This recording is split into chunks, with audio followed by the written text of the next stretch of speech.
Good morning, everybody. Delighted to see so many people attending the event. Everyone asks me how I think of my plots. Since I own a working ranch, or farm actually, I find that driving my tractor around doing the various things involved in it makes it a good time to start thinking of plots and what they're going to do. This morning I'm going to be mowing the pasture. As you see, the inhabitants, the two donkeys in front of you, the first one is Mystic, the second one is Noelle, they're sisters, are heading for their morning feed. From there, as soon as they get over there, and they're not going to escape the gate when I open it, I'm going to be driving the tractor in there to start mowing. This tractor is one of four and is very large, as you can see, and very, very powerful. I've named her Mama.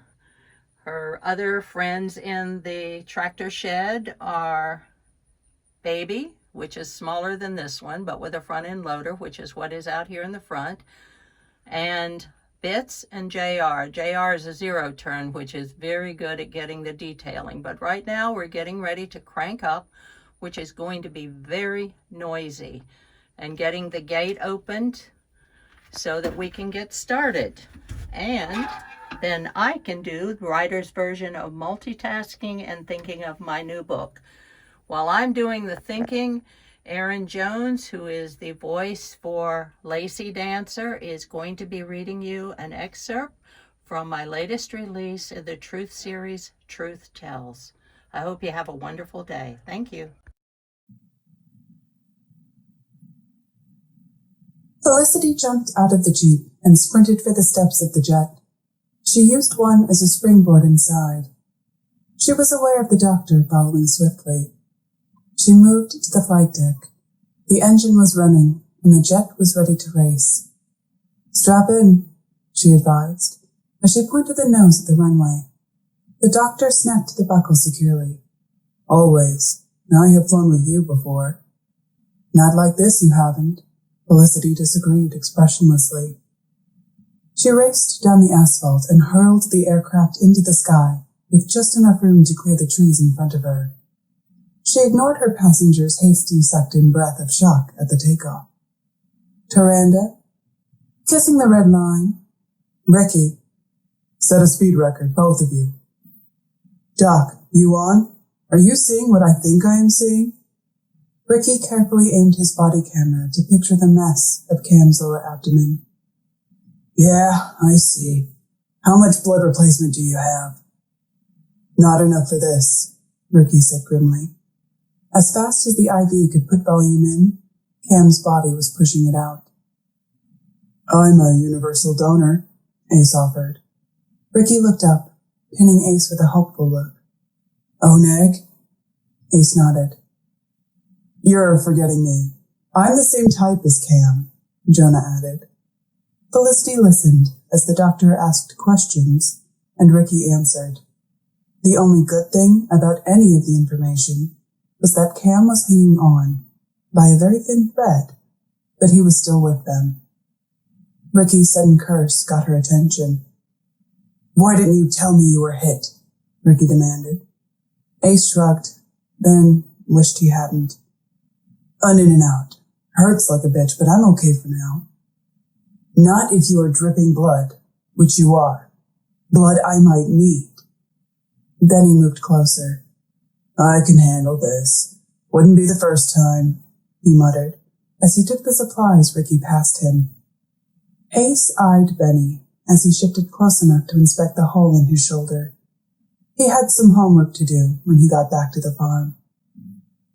He needed to know more about the people around him. Benny was more than a cook. He knew some of Benny's story, and he had learned a little during the hours of flight time. Jonah and Nelson were a sniper team with 25 years of service time and a pension. Both were crack shots. Jonah used more grunts than words. Nelson tended to get between his friend and people. Ricky had a rifle beside the medical supplies, and Taranda was equally armed and looked as though she was enjoying weaving through the small hills and valleys of the land between them and their next touchdown site. "Looks like you are going to have matching scars," Benny said, as he wiped away the blood sluggishly bleeding from the wound. "He's right, Ricky. In and out. Got some debris. You lifted your arm and turned at the wrong time, Ace. Your shooter has good aim. Didn't even kiss the edge of the vest." As he made his assessment, he bandaged the area and handed Ace a moist towelette to clean up his torso. "The rest is yours. I ain't no maid."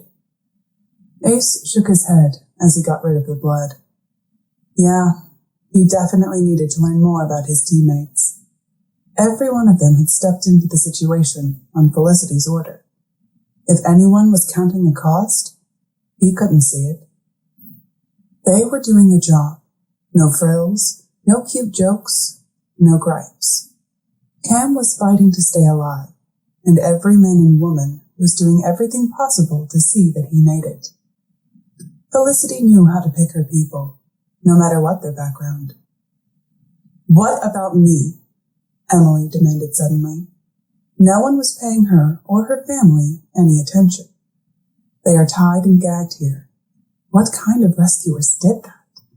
The men around her were no better than the monster who had kidnapped them. She curled her arms around herself. She had been raped. No one had even asked if she was all right. She hurt everywhere, and no one cared. Adam's knee was huge, and they hadn't even looked at it. "Emily," Adam said wearily, "we're alive, and we're safe." He was in pain, and the memory of what had happened to Emily was etched into his brain. The idea that the only thing that had saved Amanda from being raped was her beauty. The head kidnapper had made it clear that she would be sold. Virgin beauties, especially from mega-wealth families, were a pricey commodity. Adam had seen the man's anticipation and his gleeful enjoyment of the future that he knew Adam could do nothing to stop. Amanda stared at her parent. She wanted to scream. She had been terrified. There had been no one to help them. The future the kidnappers had promised was a horror story that she knew would have killed her, but not before she had learned just how brutal men could be. Her mother had the worst of it, but instead of being grateful, she was almost blaming the people who had helped them. "Mother, shut up. We are out of that place, and these men were shot getting us out." "Don't tell me to shut up." Emily stared at her daughter. "We don't know these people. They could be as bad as the people who took us. Where are we?" Jonah growled under his breath, moved as far away from the woman as he could get. He didn't like people on his best day, and today was not even as good as a rotten day. Nelson planted himself between his teammate and the woman they had rescued. If she started yammering about her manicure or some such stuff, Ricky might have another wounded body to patch up. That was, if Jonah left anything alive when he got done. "You are in Mexico. We are heading back to the States," Ace stated flatly, watching Emily without softening his tone at all. "You're hurt, but your injuries aren't life-threatening. His are. He gets first treatment and attention. You're alive, and you wouldn't have been if we hadn't come for you," Benny muttered, for once ignoring Felicity's voice in his ear. "There are all kinds of ways to die. Some are so painful you would beg to be murdered just to stop the pain." Felicity sighed softly. Emily was right. She didn't know anything about any of the people around her. If Emily had, she would be really screaming. Any one of them could be much worse than the men that had captured them. The difference was, her people had a code and a conscience. "All of you stand down. We know who we are. She doesn't." She muted her microphone. She could still hear everyone, thankfully silent for the moment, but they couldn't hear her. "Tell me you have something with you to knock her out," she said to the doctor. "She can't come with us. There won't be enough room. Especially if you have to do more than stabilize Cam. beyond what Ricky has done. I know Ricky is coming, and I assume, Ace, I may need another pair of hands. You or Benny will do. Felicity smiled faintly at the doctor's comment. Doc's bedside manner had never been the pet and stroke variety. The jet can handle that many. You can have Benny. You haven't answered my question. Do you have something to shut that woman up? My men are tired. Sniping at my people is not on the table. There are still hours of flight time before the chopper lands at the farm. I'll take care of her. Sounds like the husband will back me on giving her something to take the edge off. Felicity brought her microphone back online. Ricky, status? Unconscious still.